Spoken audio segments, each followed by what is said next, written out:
নমস্কার, আমি তাপস হালদার। আজকের আর একটা স্টুডিও নিয়ে এলাম। এটা আমরা আরসিসি ইনস্টিটিউট, যেটা কলকাতায় অবস্থিত, এবং এখানে যে স্টুডিওটা বানানো হয়েছে জাস্ট এটার কাজ চলছে এখনো। এবং আপনারা দেখতে পাচ্ছেন স্টুডিও লাইট প্যানেল লেগে গেছে, এবং এখানে সমস্ত আমব্রেলা লাইট মানে সফট বক্স লাইট, টিভি এখানে ইনস্টলেশন হয়ে গেছে, এবং একিনের ইন্টারেক্টিভ প্যানেলের সাথে একিনের ক্যামেরা, একিনের টিভি।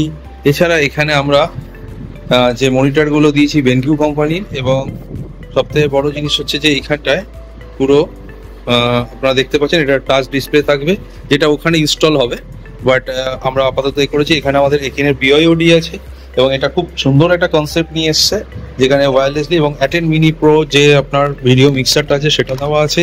এছাড়া আরও অনেক কিছু কালকের ইনস্টল হবে কমপ্লিটলি, এবং এখানে স্পিকার লাগানো হয়ে গেছে, যেখানে অনলাইন ক্লাস হওয়ার সময় স্টুডেন্টরা যখন কিছু বলবে বা শোনার জন্য টিচারের এটা রিকোয়ারমেন্ট আছে।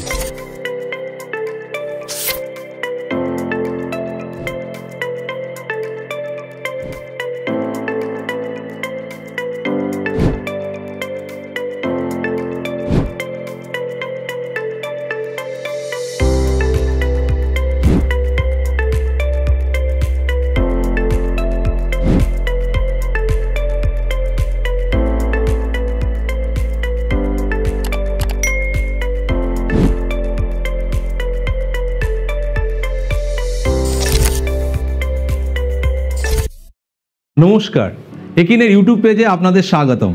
আজকের আমরা দেখব একটা স্টুডিও সেটআপ, যেখানে আমরা কিভাবে পড়াবো, এবং এটা আমরা করেছিলাম আরসিসি ইনস্টিটিউটে, এবং বর্তমানে আমরা সেই ইনস্টিটিউটেই একটা সেটআপ বানিয়েছি। আমি চেষ্টা করব আপনাকে জাস্ট একটু দেখানোর জন্যে। আমার কাছে একটা রিমোট আছে, রিমোটটা দিয়ে আমি দেখাবো যে কিভাবে আমরা করেছিলাম। এবং আপনারা দেখুন,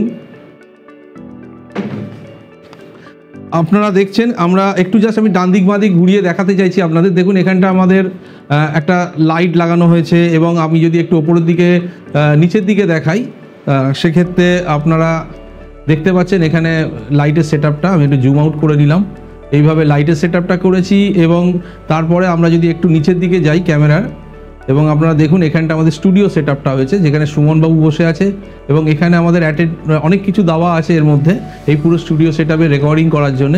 এবং যদি আমি একটু মানে আমার দিকে নিয়ে আসি পুরো ভিউটা, এবং আপনারা দেখতে পাচ্ছেন এইভাবে পুরো সেটআপটা বানানো হয়েছে। এছাড়া যে জিনিসটা আমরা করেছি, একটু নিচের দিকে যদি যাই, টেবিলটা দেখাচ্ছি। টেবিলের মধ্যে আপনারা দেখতে পাচ্ছেন কোনো টিচার যদি একটা ল্যাপটপ নিয়ে আসে এবং যদি কোনো ট্যাবে কিছু লিখতে চায়, তাহলে তার কাছে ট্যাবেরও অপশান থাকছে। দুটো অপশান আমরা এখানে রেখেছি। তো এখন আমরা একটু ডেমোটা দেখে নিই। তো আমার পিছনে একটা ইন্টারেক্টিভ হোয়াইট বোর্ডের সফটওয়্যার আছে, যেটা ওপিএস দিয়েই চলে।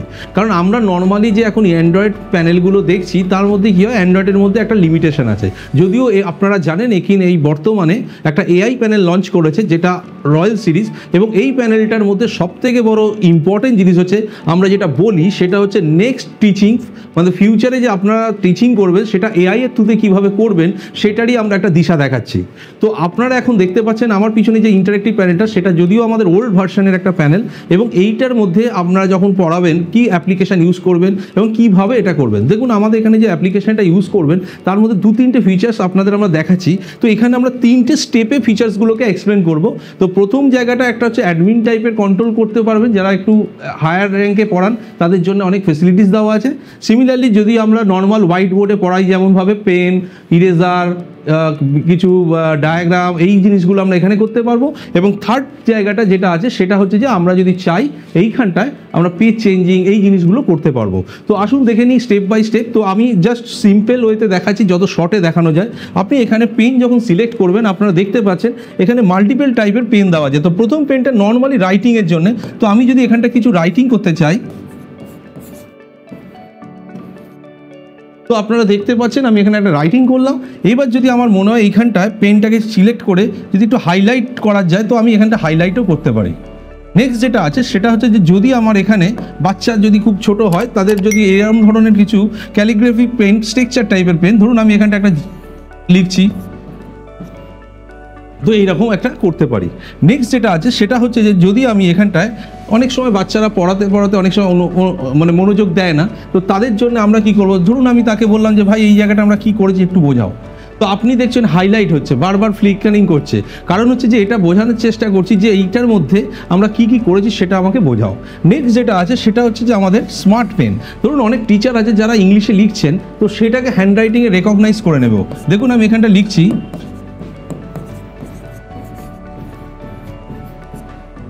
আমি লিখলাম দিস ইজ আ বুক, তো অটোমেটিক্যালি ও টেক্সটে কনভার্ট করে নেবে। তো সিমিলারলি আমাকে যদি ইরেজ করতে হয়, তো এখানে আমাদের ইরেজার আছে, যদি আপনি ইরেজার সিলেক্ট করেন তো আপনি আপনার মতো করে ইরেজ করতে পারবেন। এবং যদি আপনার নেক্সট যেটা আছে সেটা হচ্ছে ডায়াগ্রাম, তো আপনার ডায়াগ্রাম আপনি নিজের হাতেও করতে পারেন। ধরুন আমি চাইছি যে এরকম একটা ডায়াগ্রাম করব, তো আমি নিজের হাতে করতে পারবো, অথবা যদি আপনি চান যে এখানে যেগুলো দেওয়া আছে সেই অনুযায়ী ডায়াগ্রাম করবেন, তো আপনি সেইভাবে ডায়াগ্রাম করতে পারেন। এছাড়া যেটা আছে 3D ডায়াগ্রাম, তো আপনার যদি মনে হয় এরকম 3D ডায়াগ্রাম কিছু দরকার আছে সেটা আপনারা করতে পারেন, এবং এটার উপরেও যদি সিলেকশন করে আপনারা কালার চেঞ্জিং এই জিনিসগুলো এখান থেকে আপনারা করতে পারেন। যদি মনে হয় কালারটাকে চেঞ্জ করবে তো সেইগুলো অপশান আছে। এছাড়া যেটা আছে টেক্সট লেখা, টেক্সটটা আপনারা যদি এখানে মাইক যদি নেন তাহলে মাইকে যেটা মুখে বলছেন সেই হিসাবে টেক্সটটাকে অটোমেটিক কনভার্ট হয়ে যাবে।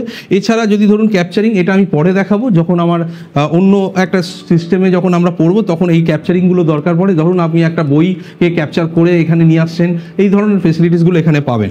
এছাড়া ধরুন আমরা নতুন পেজ নেবেন, তো এখান থেকে নিয়ে নিচ্ছেন। আপনি ধরুন পড়াতে পড়াতে অনেকগুলো পেজ করে নিয়েছেন, এবং সেই পেজগুলোকে যদি আপনারা চান, এই পেজগুলোকে আপনারা চাইছেন যে আমি ধরুন এখান থেকে জাম্প করে 1 নম্বর পেজে যাব বা 2 নম্বর পেজে যাব, তো এইভাবে আপনারা যেতে পারেন। এছাড়া এখানে একটা প্রিভিউ দেখতে পারেন, প্রিভিউতে কোন কোন পেজে কী কী করেছেন সেটা দেখাতে পারি। এছাড়া যেটা করতে পারেন, আমি এখান থেকে যদি এটাকে বন্ধ করি এখানে প্লে করতে পারি। প্লেতে কি হয়, প্লেতে আপনি যখন যেটা পড়িয়েছেন পরপর পেজগুলো চলে আসবে। ধরুন আমি এখানটা প্লে যখন ক্লিক করব তো অটোমেটিক্যালি দেখুন পরপর পেজগুলো চেঞ্জ হতে থাকবে, এবং যেমন যেমন চেঞ্জ হবে সেই অনুযায়ী আপনার চলে আসবে। এবার এখান থেকে এক্সিট করে নিলাম, এবার আমি নেক্সট পেজে যাচ্ছি। নেক্সট পেজে যাওয়ার সময় ফার্স্ট যেটা আছে যে আমার এখানে পিডিএফ পিপিটি এইগুলো দরকার পড়ে, তো পিডিএফ পিপিটি দেখানোর জন্য আমাকে পিডিএফ বা পিপিটি লাগবে, তো সেই পিডিএফ পিপিটি আপনাকে আমি দেখাবো। এছাড়া যেটা করতে পারি, এখানে কিছু রুলার, রেক্ট্যাঙ্গুলার এইগুলো দেওয়া আছে, কম্পাস। ধরুন আমি চারটাই নিয়ে শুরু করি। ধরুন এখানটা আপনি রেড লিখলাম, তার একটা ভ্যালু দিলাম, গ্রিন দিলাম, তার একটা ভ্যালু দিলাম, এবং তার ভ্যালু দিলাম 55। এবার দেখুন আমি যখনই এখানে ক্লিক করব আমার 3টে ভ্যালু চলে আসছে, এবং আমি যদি চাই এইখানটায় যেমন যেমন চার্ট লাগবে আমি সেই অনুযায়ী চার্টটাকে চেঞ্জ করতে পারি। এবার আপনার যদি মনে হয় এই চার্টটা আপনার এখানে লাগবে ব্যাক পেন্ডে, তো আপনি এখান থেকে নিতে পারেন। দেখুন এটা চলে এসছে। আবার যদি ধরুন আপনার লাইন চার্ট লাগবে, তো মানে সেটাও আপনি এখান থেকে নিতে পারেন। তো আপনার দুটো চার্ট চলে এলেও, দুটো চার্ট থেকেও যদি আপনি কিছু চেঞ্জ করতে চান, এখানটায় লিঙ্ক টু অবজেক্ট বা কোনো একটা রিসোর্স ফাইলের সাথে অ্যাড করবেন। ধরুন আপনার এইটার সাথে আপনার একটা পেন ড্রাইভে পিপিটি লাগানো আছে, সেখান থেকে আপনি অ্যাড টু রিসোর্স করলে এটাও আপনি নিয়ে আসতে পারেন। এছাড়া আরও অনেক ফিচার্স আছে এখানে। নেক্সট পেজে যাচ্ছি। নেক্সট পেজে আমি চাইছি যে পেন ড্রাইভে আমি কিছু দেখাবো, তো এখানে আমার একটা পেন ড্রাইভ আছে, আমি পেন ড্রাইভটা লাগালাম। তো পেন ড্রাইভে আমি চাইছি যে আমার এখানে পিপিটি ফাইল আছে, আমি এখানটা পিপিটি বা পিডিএফ ইম্পোর্ট করতে পারবো। সবথেকে বড় জিনিস হচ্ছে যে পিডিএফ পিপিটি এখানে ইম্পোর্ট করা যায়। তো আমি এখানটা পিপিটি যদি ইম্পোর্ট করি, আমি দেখে নিচ্ছি যদি আমার এখানে পিপিটি কার মধ্যে আছে, ডেমো ফোল্ডারের মধ্যে দেখি আছে কি না। হ্যাঁ, একটা আছে স্টুডিও সলিউশন বলে, আর একটা আমি টেটের একটা আমারই একজন জানাশোনা টিচার আমাকে দিয়েছিলেন যে এটাকে ইউজ করার জন্য, তো আমি এটাই আপনাদের দেখাচ্ছি। তো আপনারা দেখতে পাচ্ছেন টেট 2021 WB অ্যান্ড ত্রিপুরা। এবার এখানে আপনি যখন দেখুন 22টা পেজ চলে এসছে, আপনার প্রত্যেকটা পেজে যেমন যেমন লেখা আছে সেই অনুযায়ী আপনারা পড়াতে পারেন।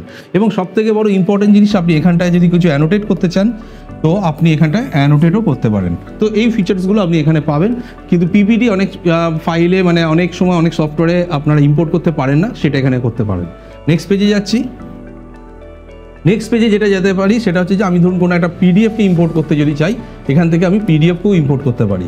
ধরুন জেনারেল নলেজ কোশ্চেন আমার এখানে আছে, তো আমি চাইছি যে এটাও আমি এখানে ইম্পোর্ট করব, এবং প্রত্যেকটা পেজে কিভাবে আসছে সেটাও আপনাদের দেখাবো। দেখুন এখানে জেনারেল নলেজ কোশ্চেনগুলো চলে এসে, আপনারা যদি চান একটু করে নিই, তো এইখানটা বড় হবে। দেখুন আপনার যেমন যেমন কোশ্চেনগুলো লাগবে আপনি এখান থেকে বড় করতে পারেন, এবং আপনার যেমন যেমন আনসার দিতে হবে সেই হিসাবে আপনি আনসারও দিতে পারবেন। তো আপনার কাছে পিডিএফ হলো, পিপিটি হলো, এগুলো সবই আপনারা এখানে নিতে পারেন। নেক্সট যদি যাই আমি এখানটা যদি একটু অন্য দিকে যাই, রিসোর্স ফাইলের দিকে। রিসোর্স ফাইলে কিন্তু আপনার পেন ড্রাইভে যদি কিছু ডেটা থাকে, মানে ইমেজ, ভিডিও, এগুলো আপনি এখান থেকে ইম্পোর্ট করতে পারেন। সাপোজ ধরুন এখানটায় আমি ভারতের ম্যাপকে নেবো, তো এটা আমি নিতে পারছি, এটা একটা অপশান আছে। এছাড়া যদি এখানটা কোনো ভিডিও থাকতো তাহলে সেটাও আমরা নিতে পারতাম। এছাড়া যদি পার্সোনাল ফাইলের কি হয়, আমরা ধরুন এই যে ফাইলটা নিলাম আমার প্রতিদিন দরকার পড়ে, তো আমি যদি চাই এটাকে আমার নিজের এখানে সেভ করে রাখবো, প্রতিদিনের আর দরকারটাকে মানে পেন ড্রাইভ লাগবে না, তাহলে আপনারা এটা নিতে পারেন। তো এইভাবেই এই সফটওয়্যারটা তৈরি। যদি আপনাদের এই স্টুডিওতে যেভাবে আমরা রেকর্ডিং করলাম এবং যদি আপনাদের এটা ভালো লাগে তাহলে অবশ্যই আমাদের চ্যানেলটাকে সাবস্ক্রাইব করুন, এবং আপনাদের যদি এই ভিডিওটা ভালো লাগে অবশ্যই শেয়ার করুন টিচারদের মধ্যে। থ্যাংক ইউ সো মাচ, নমস্কার।